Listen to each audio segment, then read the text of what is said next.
சிறகடிக்க ஆசை சீரியலோட upcoming episode என்னென்னு பார்க்கலாம். முத்துக்கிட்டேயும் மீனாகிட்டேயும் விஜயா ரொம்ப கோவமாக கேள்விக்கு மேலே கேள்வி கேட்குறாங்க. மீனா வர வர என் பேச்சை கேட்காததுனால தான் மீனாவால் தான் இவ்வளோ பெரிய பிரச்சனை வந்திருக்கு. இந்த வீடு இப்போ என்னுடைய வீடு இல்லை. இங்கே ஃபினான்சியர் இப்படி எல்லா பணத்தையும் கேட்பாருன்னு நான் எதிர்பார்க்கவும் இல்லை. எதுக்கு மீனா உனக்கு தேவையில்லாத வேலை? நீ எதுக்கு சிந்தாமணி வீட்டுக்கு போகணும்? எல்லாருக்கும் உதவி செய்யணும், அதன் மூலமாக உனக்கு நல்ல பேர் கிடைக்கணும்னு நினச்ச. எங்களை பற்றியும் எங்கள் குடும்பத்தை பற்றியும் நீ யோசிக்கவே இல்லைல்ல அப்படின்னு சொல்லும்போது, அத்தை நானும் நம்ம வீட்டில் தானே இருக்கேன். சிந்தாமணி இப்படிலாம் செய்வாங்கன்னு நான் எதிர்பார்க்கவே இல்லை. அத்தை எப்படி சிந்தாமணி நம்மளை ஏமாற்றி இந்த வீடை அவங்க வாங்கணும்னு நினச்சாங்களோ அதே மாதிரி எல்லாரையும் ஏமாத்திட்டு இருக்காங்க. சிந்தாமணிக்கு சரியான பதில் கொடுக்கணும். இனி சிந்தாமணி எந்த பிரச்சனையும் செய்யவே கூடாதுன்றதுக்காக தான் அவங்க வீட்டுக்கு போயிட்டு நானும் பேசினேன். ஆனால் சிந்தாமணி திருந்தவே மாட்டாங்கன்னு தெளிவாக புரிஞ்சுக்கிட்டேன் அப்படின்னு சொல்லும்போது, சிந்தாமணி என்னுடைய ஃப்ரெண்டு தான், ஆனால் ஒன்னால தான் அவங்க எனக்கு பிரச்சனை செய்கிறாங்க. சிந்தாமணி எனக்கு நிறைய உதவி செஞ்சுருக்காங்கன்னு அவங்க மேலே அவ்வளோ நம்பிக்கை வச்சுருந்தேன். ஆனால் மீனா இப்படி எனக்கு பிரச்சனை வர காரணமே நீ தான். முத்து, நீ மீனாவுக்கு ரொம்ப இடம் கொடுத்த, மீனாவை ரொம்ப பாராட்டி பேசின, விட்டு கொடுக்காம பேசினல்ல, அதான் மீனா உன்கிட்ட கூட கேட்காம இப்படி ஒரு தேவையில்லாத வேலையை செஞ்சு எங்கள் எல்லாரையும் தலைகுனிய வச்சுட்டா. இப்போ அவங்க 2 பேருக்கும் ரொம்ப சந்தோஷமாக இருக்கும்ல, ரொம்ப நிம்மதியாக இருக்கும்ல. அதான் இந்த வீடு எனக்கு இருக்கவே கூடாதுன்னு 2 பேரும் திட்டம் போட்டு இப்படி ஒரு வேலை செஞ்சுட்டு நல்ல பேர் வாங்குறதுக்காக மட்டும் நீங்கள் எல்லாருக்கும் உதவி செய்கிறீங்கல்ல. ஏமே நான் இப்படி செஞ்சேன் அப்படின்னு கேள்விக்கு மேலே கேள்வி கேட்டுக்கிட்டே இருக்கும்போது இங்கே முத்து சொல்கிறாங்க, ஏம்மா எங்களை புரிஞ்சுக்க மாட்டேங்கிறீங்க? எவ்வளோ கஷ்டப்பட்டு சரியாக தூங்காமல் ரெஸ்ட் எடுக்காமல் சாப்பிடாம நானும் மீனாவும் எவ்வளோ கஷ்டப்பட்டு வேலை செஞ்சுருக்கோன்னு நீங்கள் ஏன் புரிஞ்சுக்க மாட்டேங்கிறீங்கன்னு கேட்கும்போது, ஆமாம் அத்தை, நான் பூக்கடையில் வேலை பார்க்குறது மட்டும் இல்லாமல் வீட்லேயும் வேலையெல்லாம் முடிச்சுட்டு சரியாக ரெஸ்ட் எடுக்காமல் எவ்வளோ நேரம் பூ கட்டி கொடுத்துருக்கேன் தெரியுமா? மாலை கட்டி கொடுக்கறது, டெக்கரேஷன் ஆர்டருக்காக எல்லா ஏற்பாடையும் செய்கிறதுன்னு நானும் எப்படியாவது நல்லா சம்பாதிக்கணும், வீட்டு பத்திரத்தை திருப்பி வாங்கணும்னு கஷ்டப்பட்டு வேலை செஞ்சுருக்கேன். நீங்கள் புரிஞ்சுக்காமல் இப்படி கேள்வி கேட்குறீங்களே அத்தை அப்படின்னு மீனா அழ ஆரம்பிக்கிறாங்க. போதும் போதும், இப்படியே அழுது ஏமாத்தாத. நீ அழுதாலும் உன்னை நான் நம்பவே மாட்டேன். பாரு, இப்போ எங்கே போகிறதுன்னு தெரியாமல் கஷ்டப்படுறது நாங்கள் தானே அப்படின்னு சொல்லும்போது, அத்தை நீங்கள் செஞ்ச பிரச்சனையால தான் இந்த வீட்டு பத்திரம் நமக்கு கிடைக்காம இந்த நிலமையில எல்லாரும் கஷ்டப்படுறோம். நீங்கள் மட்டும் இந்த உண்மையை முன்னாடியே சொல்லியிருந்தா எல்லாரும் உதவி செஞ்சுருப்போம், உங்களுக்கு சப்போர்ட் பண்ணியிருப்போம், மனோஜோட பிஸ்னஸ்க்காக பணத்தை ஏற்பாடு பண்ணி கொடுத்துருப்போம். ஏன் அண்ணாமலை மாமா சேர்த்து வச்ச பணத்தை மனோஜுக்காக ஃபினான்சர்கிட்ட கொடுக்கவே இல்லையா என்ன? எவ்வளோ பெரிய உதவி செஞ்சார் அண்ணாமலை மாமா. இனியாவது வீட்டு பத்திரத்தை திருப்பி வாங்கணும்னு மனோஜ் தானே முயற்சி செஞ்சுருக்கணும். பெரிய பிஸ்னஸ் செய்கிறதா வர சொல்கிறீங்க. மனோஜ் பெரிய கடைக்கு ஓனராக இருக்கிறதா பேசுகிறீங்களே, மனோஜை பெருமையாக பேசுகிறீங்கல்ல. அப்போ நீங்களும் மனோஜுக்கு சப்போர்ட் பண்ணணுன்னா 2 பேரும் வீட்டு பத்திரத்தை திருப்பி வாங்கியிருக்கணும். ஆனால் அப்படிலாம் செய்யாமல் என்கிட்ட மட்டும் கேள்வி கேட்குறீங்க. சிந்தாமணி ஒன்றும் நீங்கள் நினைக்கிற மாதிரி ரொம்ப நல்லவங்க கிடையாது. உங்களை எப்படி ஏமாற்றி இந்த வீட்டு பத்திரத்தை வாங்கினாங்களோ அதே மாதிரி தான் இங்கே பூக்கடையில் எனக்கு உதவி செய்கிற எல்லாரையும் ஏமாற்றிருக்காங்க. இந்த உண்மை தெரிஞ்சுக்கிட்டு நான் பொறுமையாக இருக்கணுமா? எனக்கு இவ்வளோ பெரிய வாய்ப்பு கிடச்சிருக்குன்னா அங்கே பூக்கடையில் வேலை பார்க்குற எல்லாருமே எனக்காக சப்போர்ட் பண்ணியிருக்காங்க. அதனால தான் எல்லாருக்கும் நான் உதவி செய்யணும்னு நினைக்கிறேன். சிந்தாமணி மாதிரி என்னால் பொய் சொல்லவும் முடியாது, எல்லாரையும் ஏமாற்றவும் முடியாது. இவங்களுக்கு கண்டிப்பாக என்னால் உதவி மட்டும்தான் செய்ய முடியும். என் வேலையை தான் நான் செஞ்சேன். அதெல்லாம் உங்களுக்கும் பிடிக்க மாட்டேங்குது, சிந்தாமணிக்கும் பிடிக்க மாட்டேங்குது. முதல்ல உங்களால் தான் பிரச்சனை வந்திருக்குன்னு புரிஞ்சுக்கோங்க அத்தை. அதுக்கப்புறம் என்னை பற்றி பேசுங்க. என்னால் எந்த பிரச்சனையும் வரலை. சிந்தாமணிக்கு சரியான பதில் கொடுத்த மாதிரியே இப்போ நீங்கள் செஞ்ச பிரச்சனைக்கு உங்களுக்கும் பதில் கிடச்சிருக்கு, அவ்வளவுதான் அப்படின்னு சொல்கிறாங்க மீனா. உடனே என்னம்மா மீனா ரொம்ப பேசுகிறாங்க, நீங்களும் அமைதியாக இருக்கீங்க? மீனா இப்படி பேசுகிறதுக்கு காரணம் இந்த முத்துதாம்மா. எப்படியாவது முத்து மீனாவை இந்த வீட்டிலேருந்து அனுப்பணும்னு நினச்சா நாம் எல்லாரும் இங்கேருந்து கிளம்ப வேண்டிய நிலமை வந்துருச்சே அப்படின்னு சொல்கிறாரு மனோஜ். ஆமாம் மனோஜ், இப்படி நடக்கணும்னு நான் எதிர்பார்க்கவே இல்லை அப்படின்னு ரொம்பவே மனசு வேதனைப்படுறாங்க விஜயா. விஜயாவும் மனோஜும் பார்வதியை பார்க்கறதுக்காக வராங்க. பார்வதி சொல்கிறாங்க, என்ன விஜயா, நீ ஃபோனில் சொன்னது எல்லாமே உண்மைதானா? என்ன விஜயா இப்படி ஒரு வேலை செஞ்சுருக்க அப்படின்னு கேட்குறாங்க. பார்வதி, என்ன செய்யன்னு தெரியாமல் உன்னை பார்க்கறதுக்கு வந்திருக்கேன். நீ என்ன பார்வதி வந்த உடனே கேள்வி கேட்குற அப்படின்னு சொல்லும்போது, மனோஜ், விஜயா இவ்வளோ பெரிய உதவி செஞ்சுருக்கானா? வீட்டு பத்திரத்தை நீ தானே திருப்பி வாங்கியிருக்கணும். அதை விட்டுட்டு இப்போ இந்த நிலமையில எல்லாரும் இருக்கிறதுக்கு காரணமே நீ தானே மனோஜ். கொஞ்சம் கூட உனக்கு பொறுப்பே இல்லை. நீ எல்லாம் பிஸ்னஸ் செஞ்சு எப்படி தான் சம்பாதிக்க போறியோ தெரியல. என்ன விஜயா, மனோஜை தலையில் தூக்கி வச்சு கொண்டாடின, இப்போ எங்கே தங்குறது எங்கே போகிறதுன்னு தெரியாமல் இப்படி கஷ்டப்படுற அப்படின்னு பார்வதி கேள்வி கேட்கும்போது, பார்வதி உன்னை நம்பி தான் உன்னுடைய வீட்டுக்கு வந்திருக்கேன் அப்படின்னு சொல்லும்போது, என்னது, என்ன நம்பி என் வீட்டுக்கு வந்திருக்கியா? எதுக்கு விஜயா? எனக்கு நிறைய வேலை இருக்கு. முன்னாடியெல்லாம் எந்த வேலையும் செய்யாமல் உனக்கு சப்போர்ட் பண்ணுறதே ஒரு வேலையாக பார்த்துட்டு இருந்தேன். ஆனால் இப்போ அப்படி இல்லையே. எனக்கு நிறைய கதை சொல்லணும், நல்லா சம்பாதிக்கணும். என் கதையை கேட்குற எல்லாரும் அவங்க வாழ்க்கையை ரொம்ப சந்தோஷமாக பார்த்துக்கணும்னு நினைக்கிறேன். அதனால் என் வேலையை பொறுப்பாக பார்த்துப்பேனா, இல்லை உனக்கு தங்குறதுக்கு இடம் கொடுத்து உனக்கு சமைச்சு கொடுக்க முடியுமா? என்ன விஜயா நீ? முன்னாடி மாதிரியெல்லாம் நான் உன் பேச்சை கேட்பேன்னு மட்டும் நினைக்காத. இந்த பிரச்சனைக்கு காரணமே மீனாவும் முத்துவும் கிடையாது, நீயும் மனோஜும் தான் அப்படின்னு சொல்லும்போது, இல்லை பார்வதி, நீ முத்து மீனாவை சரியாக புரிஞ்சிக்கவே இல்லை. அவங்க மட்டும் சிந்தாமணி வீட்டுக்கு போயிட்டு பிரச்சனை செய்யாமல் இருந்தா சிந்தாமணியும் ஃபினான்சியரும் இப்படி தேவையில்லாத வேலையை செஞ்சுருக்கவே மாட்டாங்க. இப்போ என் வீட்டிலையே இருக்க முடியாத நிலமை, எங்கே போகிறதுன்னு யோசிக்கிறேன். அதில் அந்த மீனா வேற எங்கள் அம்மா வீட்டுக்கு வாங்கன்னெலாம் கூப்பிடுறா. ஆனால் உனக்கு தான் தெரியுமே, என் வீட்டில் நான் எவ்வளோ வசதியாக இருந்திருக்கேன். அவங்க வீட்டில் போய் தங்க முடியுமா? அவங்க என் சம்மந்தியே கிடையாதுன்னு எத்தனையோ முறை பேசியிருக்கேன். என் வீட்டு பக்கமே நீங்கள் வரக்கூடாதுன்னு சொல்லியிருக்கேன். இப்போ எப்படி அவங்கக்கிட்ட போய் உதவி கேட்குறது? என்னால் முடியாது. அது மட்டும் இல்லாமல் மனோஜுக்குன்னு இருந்த ரூமையும் அந்த மீனா முத்து வாங்கிக்கிட்டாங்க. இப்போ அவங்க வீட்டில் தங்குனா யாராவது எங்களுக்கு தர வேண்டிய மதிப்பு மரியாதையை தருவாங்களா? எனக்கு இந்த நிலைமை தேவையா சொல்லு? எல்லாத்துக்கும் காரணம் மீனா வேணும்னே என்னை தலகுனிய வைக்கிறதுக்காக சிந்தாமணிக்கு பிரச்சனை செய்கிறேன்னு இப்படி ஒரு வேலை செஞ்சிட்டா. மீனா செஞ்ச பிரச்சனைக்கு நான் பொறுமையாக இருக்க போகிறதே இல்லை அப்படின்னு சொல்லும்போது, போதும் விஜயா, மீனா முத்துவை பற்றி என் வீட்டில் என்கிட்ட பேசாத. மீனா முத்துவை பற்றி இப்படி பேசவா என் வீட்டுக்கு வந்த? அப்போ நீ பேசுகிறத என்னால் கேட்க முடியாது, உனக்கு உதவி செய்யவும் முடியாது. இப்போவே இங்கேருந்து கிளம்பு அப்படின்னு சொல்கிறாங்க பார்வதி. என்ன பார்வதி இப்படி பேசுகிற? உண்மையாகவே மீனா செஞ்ச பிரச்சனையால் தான் சிந்தாமணி இப்படிலாம் எங்களை தலகுனிய வச்சுட்டாங்க தெரியுமா அப்படின்னு பேசிகிட்டு இருக்கும்போது அங்கே பார்வதி வீட்டுக்கு சிந்தாமணி வராங்க. என்ன விஜயா மேடம், பார்வதி வீட்டுக்கு வந்துட்டிங்களா? இங்கே தான் தங்க போகிறீங்களா?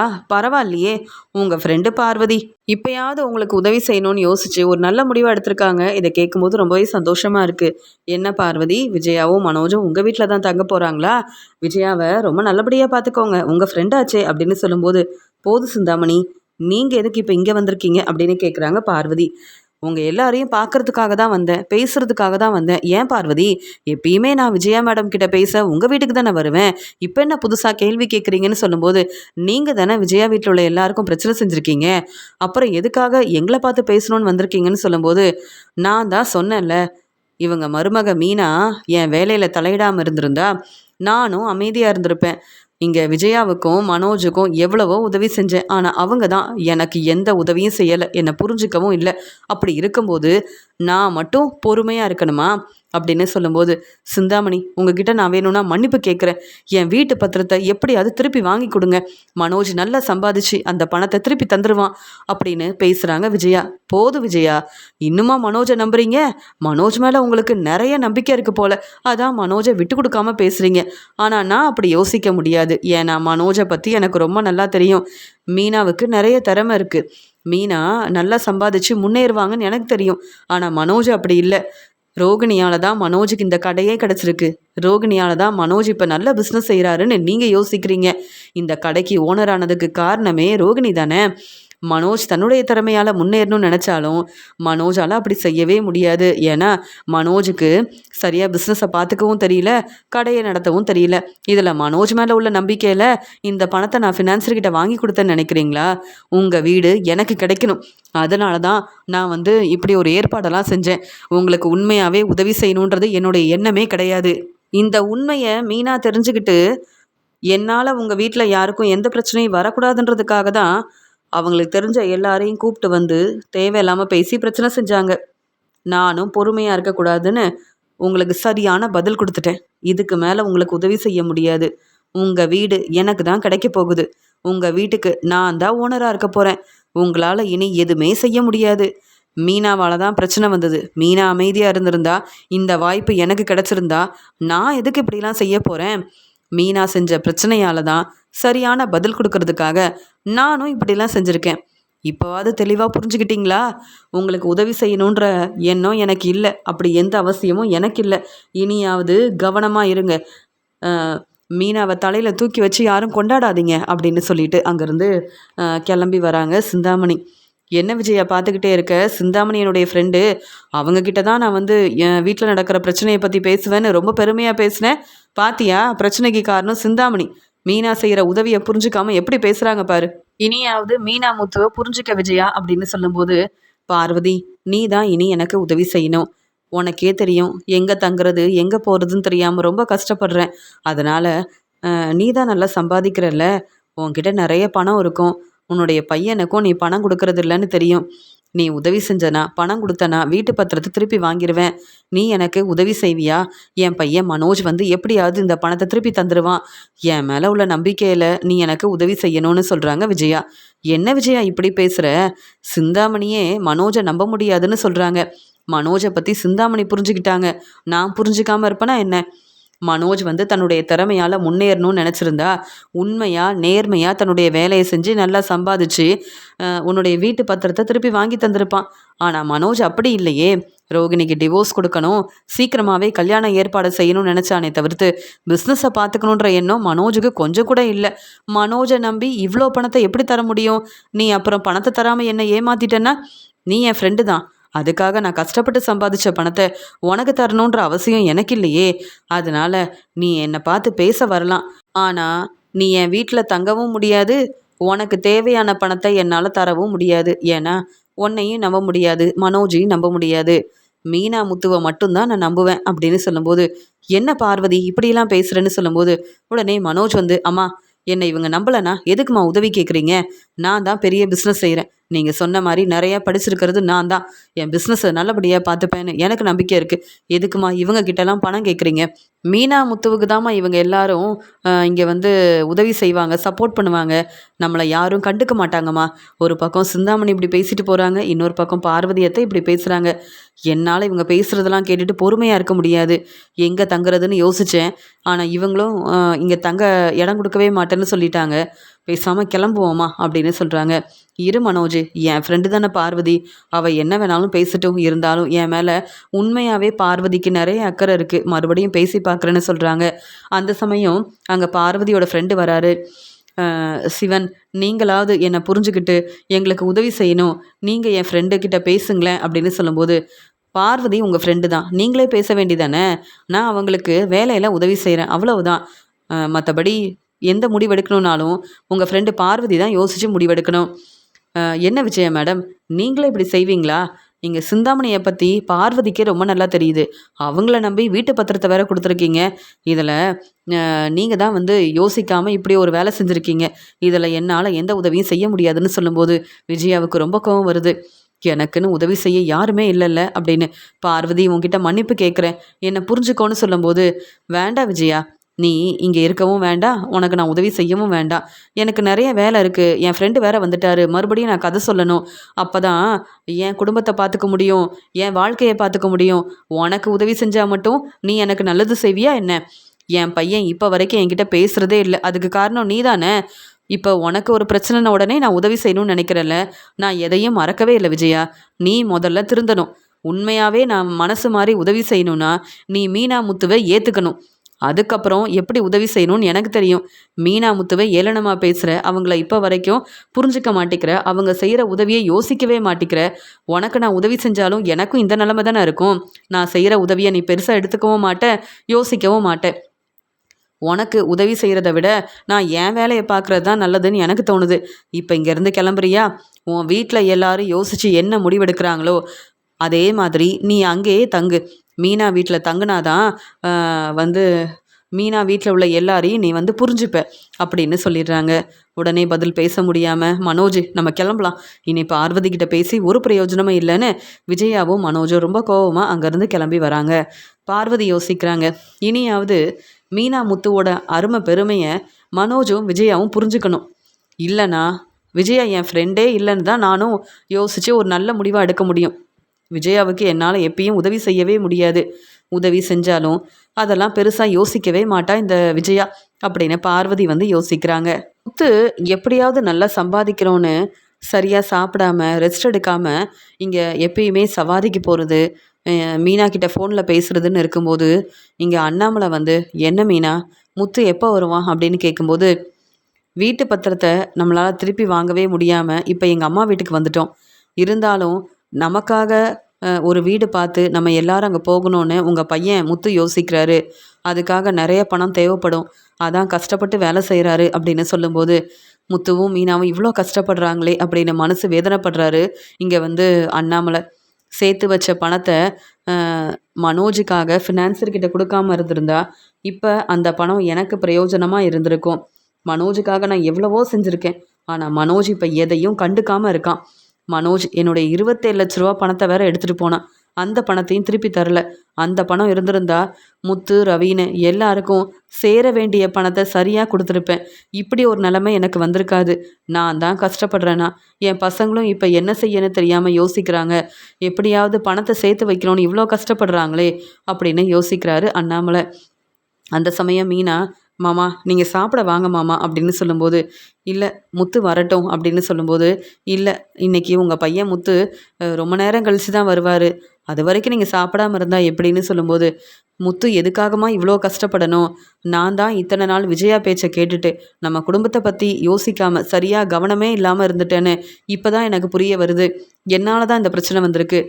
எப்போல்லாம் விஜயா மனோஜுக்கு சப்போர்ட் பண்ணுறாளோ அப்போல்லாம் நான் யோசித்து ஒரு நல்ல முடிவாக எடுத்திருந்தா இந்த நிலமை நம்ம குடும்பத்துக்கு வந்திருக்காது. நம்ம எல்லாரும் நிம்மதியாக நம்ம வீட்டில் இருந்திருக்கலாம்.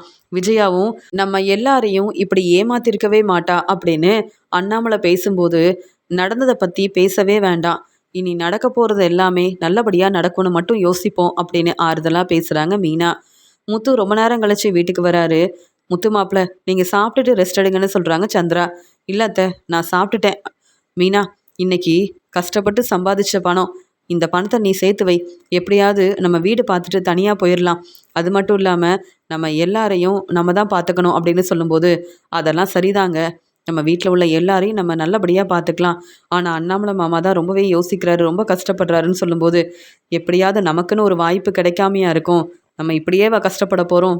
கண்டிப்பாக நமக்குன்னு ஏதாவது ஒரு பெரிய வாய்ப்பு கிடைக்கும். அதன் மூலமாக நல்லா சம்பாதிச்சு பெரிய ஆளாக வரதான் போகிறோம். நீ கவலைப்படாமல் இரு, அப்பா கிட்ட ஆறுதலாக பேசு. என் அப்பா நிம்மதியாக இருக்கணும், அதுக்காக நான் என்ன வேணாலும் செய்வேன் அப்படின்னு முத்து பேசுகிறத அண்ணாமலை கவனிக்கிறாரு. அண்ணாமலை வந்து ரொம்ப யோசிக்கிறாரு. அந்த சமயம் அங்கே வந்த விஜயா, அப்படிலாம் நினச்சிருந்தா வீட்டு பத்திரத்தை எப்பயோ நீ வாங்கியிருப்பியே, உன்னால் சரியாக சம்பாதிக்கவும் முடியாது, நீ வந்து வீட்டு பத்திரத்தை திருப்பி வாங்க போகிறதும் இல்லை. மீனாவால் வந்த பிரச்சனையை முத்து நீ தான் சரி செய்யணும். எப்படியாவது எங்களை வேறு வீட்டுக்கு கூப்பிட்டு போ, எங்களால் இங்கே இருக்கவே முடியாது. அது மட்டும் இல்லாமல் நல்ல வசதியாக பெரிய வீட்டில் தானே இருந்தோம், இப்போ இந்த வீட்டில் இருந்து கஷ்டப்படணுமா அப்படின்னு கேட்கும்போது, அம்மா இங்கே தங்குறதுக்கு இடம் கொடுத்துருக்காங்க, அதை நினச்சி சந்தோஷப்படாமல் இப்படி பேசுகிறீங்களே, அசிங்கமாக இல்லை? நீங்கள் செஞ்ச பிரச்சனையால் தான் நம்ம எல்லாரும் இங்கே வந்து தங்கியிருக்கோம்.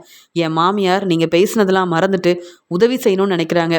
ஆனால் நீங்கள் என் மாமியார் வீட்டிலேயே தங்கிக்கிட்டு அவங்கள பற்றி இப்படி பேசுகிறீங்களா? போதுமா, வேணும்னா நீங்கள் இங்கேருந்து கிளம்புங்க. ஆனால் நானும் என் அப்பாவும் இங்கே தான் இருப்போம். நான் சம்பாதிச்சு வேறு வீடு பார்க்குற வரைக்கும் நீங்கள் இங்கே தான் இருக்கணும், போதுமா அப்படின்னு சொல்லிடுறாரு முத்து. என்ன இந்த முத்து என்னை புரிஞ்சுக்காம எல்லாரும் முன்னாடி எதிர்த்து பேசுகிறானே அப்படின்னு யோசிக்கிறாங்க விஜயா. அடுத்த நாள் முத்து சவாரிக்கு கிளம்பி போகிறாரு. அந்த சமயம் பெரிய பிஸ்னஸ் செய்கிற ஒருத்தர் முத்துவோட காரில் வராரு. முத்து அமைதியாக இருக்கிறத பார்த்துட்டு, முத்து எப்பயுமே உங்கள் காரில் தான் வரணும்னு யோசிப்பேன், பேசிக்கிட்டே இருப்பீங்க, ஆனால் என்ன அமைதியாக இருக்கீங்கன்னு சொல்லும்போது, இல்லை சார் வீட்டில் நிறையா பிரச்சனை, இப்போ எங்கே தங்குறதுன்னு தெரியாமல் என் வீட்டில் எல்லாரும் கஷ்டப்படுறோம் அப்படின்னு சொல்லும்போது, முத்து உங்களை பற்றி எனக்கு ரொம்ப நல்லா தெரியும் அப்படின்னு பேசிகிட்டு இருக்கும்போது, சார் நீங்கள் பெரிய கம்பெனி வச்சுருக்கீங்க, நிறைய பேர் அங்கே வேலை பார்க்குறாங்க, நீங்கள் பெரிய பிஸ்னஸ் செய்கிறதால உங்களுக்கு நான் எவ்வளோ கஷ்டப்படுறேன்னு புரிஞ்சிக்கவே முடியாதுன்னு சொல்லும்போது, இல்லை முத்து நானும் இதே மாதிரி தான் கஷ்டப்பட்டு வேலை செஞ்சு முன்னேறி வந்திருக்கேன், உங்கள் நிலைமை என்னன்னு எனக்கும் தெரியும். நீங்கள் உங்கள் வேலையை நேர்மையாக உண்மையாக செய்யுங்க, கண்டிப்பாக உங்களுக்கு பெரிய வாய்ப்பு கிடைக்கும் அப்படின்னு சொல்லும்போது, சார் நீங்கள் சொன்ன இடம் வந்துருச்சு சார் அப்படின்னு சொல்லும்போது, சரி முத்து நான் என் கம்பெனிக்கு போகிறேன், என் பொண்ணு வேற வந்திருப்பாங்க அப்படின்னு சொல்லும்போது, அப்படியா சார்னு சொல்லிட்டு முத்து அங்கேருந்து கிளம்பும்போது அந்த சார் கொண்டு வந்த பணத்தை முத்துவோட கார்லேயே வச்சுட்டு கிளம்புறாரு. முத்துவும் அதை கவனிக்காமல் கார் செட்டுக்கு கிளம்பி வராரு.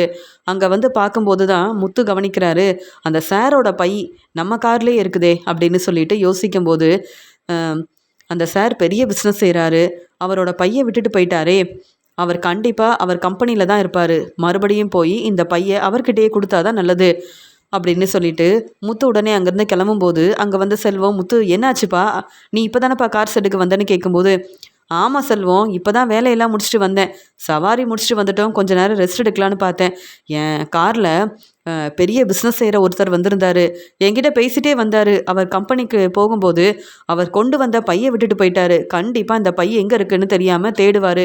அதனால இந்த பையை கொண்டு போய் கொடுத்துட்டு வந்துடுறேன் அப்படின்னு சொல்லும்போது, அந்த பையில் அப்படி என்னதான்ப்பா இருக்க போகுது அப்படின்னு சொல்லும்போது, இது நம்ம தேவையில்லாத வேலை. இந்த பையில் என்ன இருந்தாலும் இது அவரோட பை. கவனமாக கொண்டு போய் நான் கொடுத்துட்டு வந்துடுறேன் அப்படின்னு சொல்லிட்டு முத்துவும் அங்கேருந்து கிளம்புறாரு. அந்த பையில் என்ன இருக்குன்னு கூட பார்க்காம முத்து அந்த பையை கொண்டுட்டு போகிறாரு. கம்பெனியில் இருந்த எல்லாரும் அந்த பையில் ரொம்ப முக்கியமாக எல்லாமே இருக்குது. அந்த பையை வந்து சார் எங்கே வச்சுருக்காருன்னு தெரியலன்னு எல்லாரும் தேட ஆரம்பிக்கிறாங்க.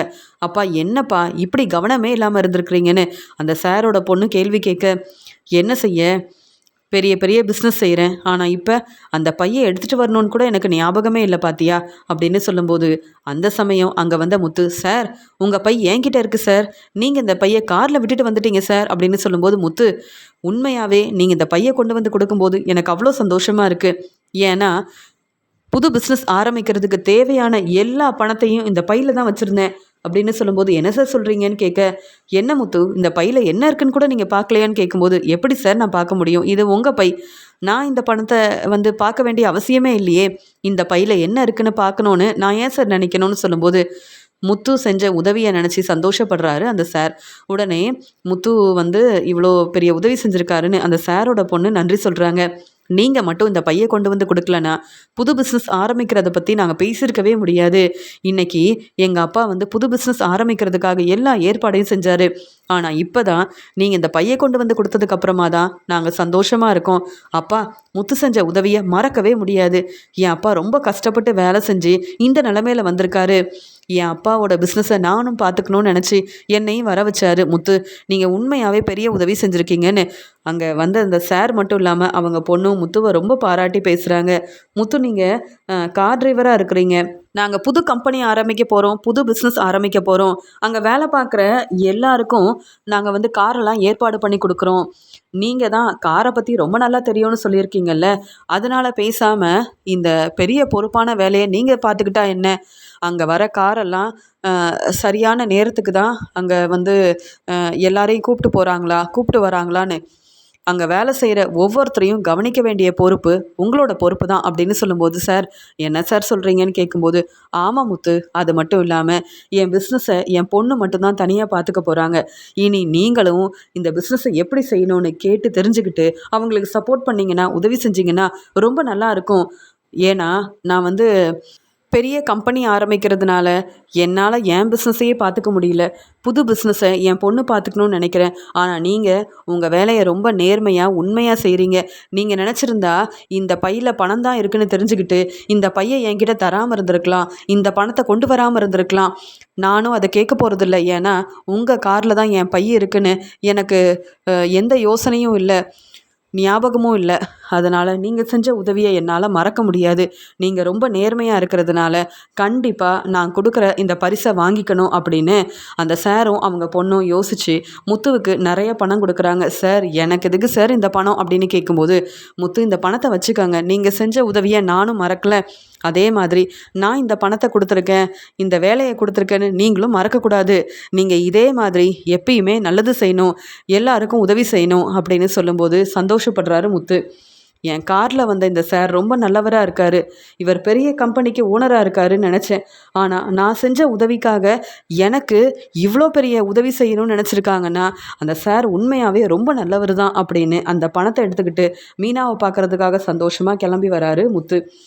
என்னாச்சுங்க, நீங்கள் ஃபோன் பண்ணிக்கிட்டே இருந்தீங்க, பூக்கடையில் நிறைய வேலை இருந்தது, அதான் பேச முடியலன்னு சொல்லும்போது, மீனா இங்கே பாரு மீனா, எவ்வளோ பணம் கிடச்சிருக்குன்னு பாரு மீனா அப்படின்னு சொல்லும்போது, இவ்வளோ பணம் கிடச்சிருக்கு, எப்படிங்க கிடச்சிதுன்னு சொல்லும்போது, மீனா என் காரில் அந்த சார் எப்பயும் போல் வந்தார், ஆனால் என்ன பணத்தை விட்டுட்டு போயிட்டாரு, அவரோட பையை கொண்டு போய் கொடுத்தேன், அவர் சரியான நேரத்துக்கு இந்த பையனை எடுத்துகிட்டு வந்ததுக்காகவே பரிசு கொடுத்தாரு. அது மட்டும் இல்லாமல் அங்கே அவரோட கம்பெனியிலேயே வேலை பார்க்குறதுக்காக பெரிய வேலையை எனக்கு கொடுத்துருக்காரு. நாளையிலேருந்து அவங்க கம்பெனிக்கு வேற நான் போகணும். என்னுடைய காரை வந்து எடுக்க போகிறது வந்து இங்கே செல்வம் தான். இனி சாதாரண கார் டிரைவர் தான் முத்துன்னு இங்கே யாருமே பேச முடியாது. நான் உண்மையாக இருந்ததால், நேர்மையாக இருந்ததால் எனக்கு கிடைச்ச பெரிய வாய்ப்பை பாத்தியா மீனா அப்படின்னு சொல்லும்போது அண்ணாமலை சந்தோஷப்படுறாரு. இங்கே முத்துவா இருக்கட்டும், ரவியா இருக்கட்டும், என்ன மாதிரியே பொய் சொல்லாமல் வேலையை ரொம்ப நேர்மையாக பார்ப்பாங்க. ஆனால் அந்த மனோஜ் அப்படி இல்லை. அதான் மனோஜுக்கு எந்த வாய்ப்பும் கிடைக்கல. சரியாக பிஸ்னஸ் செய்ய முடியாமல் எங்களையும் இந்த நிலமையில கொண்டு வந்து நிப்பாட்டிட்டான்.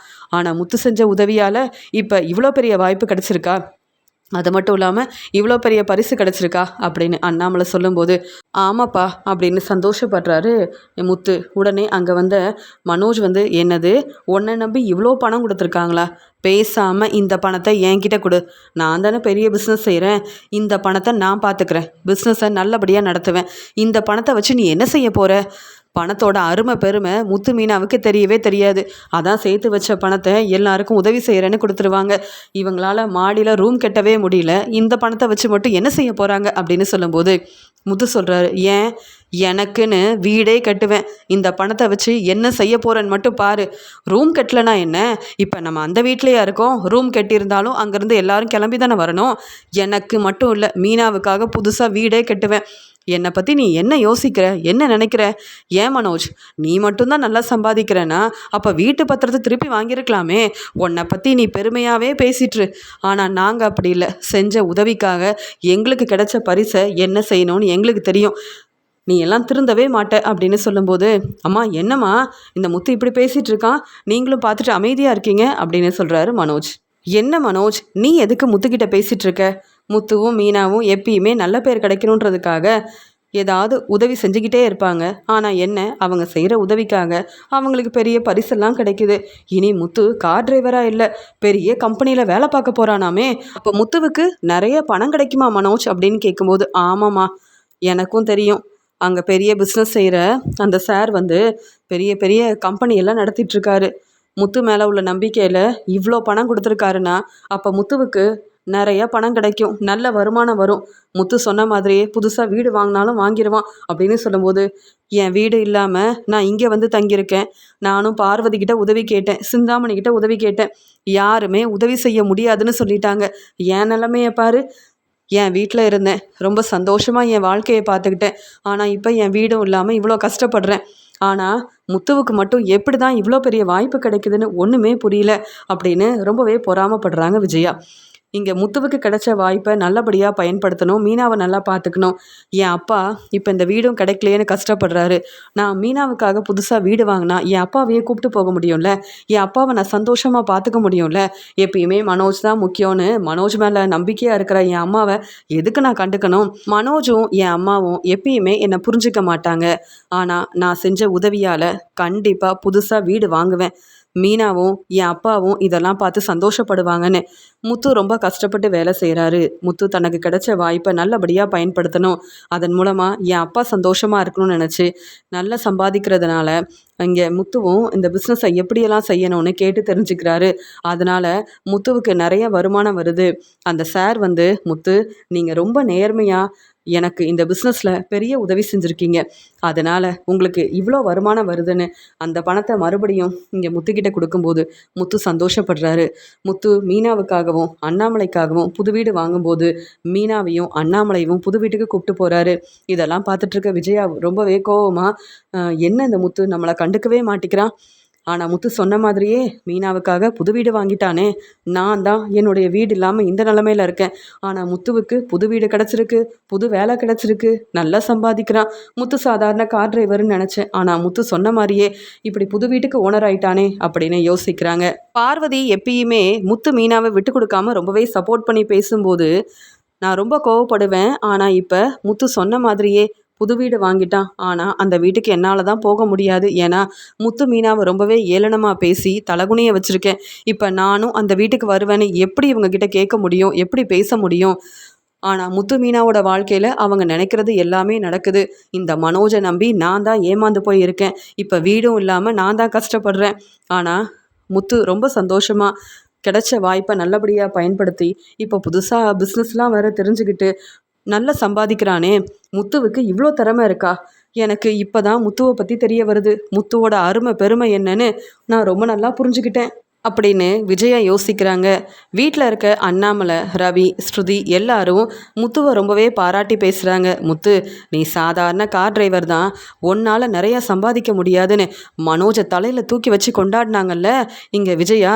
ஆனால் இப்போ உங்களை பற்றி தெளிவாக புரிஞ்சுக்கிட்டு நீங்கள் புது வீடு வாங்கியிருக்கிறதெல்லாம் தெரிஞ்சுக்கிட்டு விஜயாத்த மனசு மாறினாலும் மாறிடுவாங்க. ஆனால் நீங்கள் நினச்ச மாதிரியே மீனாவையும் அண்ணாமலை மாமாவையும் இங்கே விஜயாத்த முன்னாடி ரொம்ப நல்லபடியாக பார்த்துக்கணும். விஜயாத்த பேசின பேச்சுக்கு சரியான பதில் கொடுக்கறதுக்கு மீனாவையும் அண்ணாமலை மாமாவையும் உங்கள் புது வீட்டுக்கு நீங்கள் கூப்பிட்டு போகணும்னு இங்கே ரவி, ஸ்ருதி எல்லாரும் முத்துவை ரொம்பவே பாராட்டுறாங்க. முத்து, நான் நினச்ச மாதிரியே என் வேலையை உண்மையாக நேர்மையாக செஞ்சதால் நான் முன்னேறிட்டேன்னு சந்தோஷப்படுறாரு முத்து. அதனால் முத்து மீனா மேலே ரொம்ப கோபமாக இருக்காரு மனோஜ்.